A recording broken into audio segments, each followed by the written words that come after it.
วันนี้ขอเป็นกำลังใจกับสาวงามทุกท่านนะครับทุกคนสวยเหมือนทุกคนครับ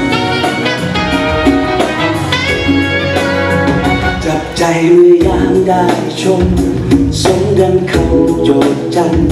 เพราะเธอนั้นงามเกินกว่าใครเกียรติขจรร่ำเลือ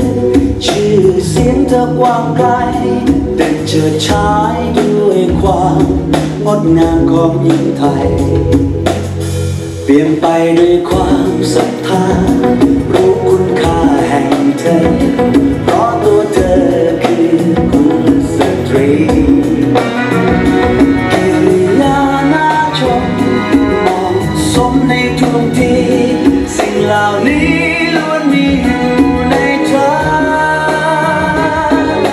เธอเปรียบเสมือนเดือนในหมู่ดาว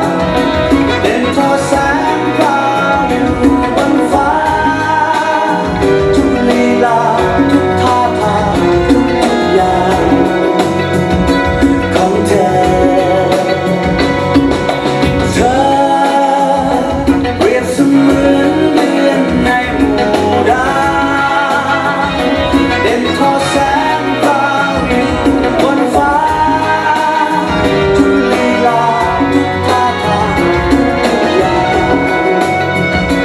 ของเธอและในคืนนี้นะครับเพราะว่า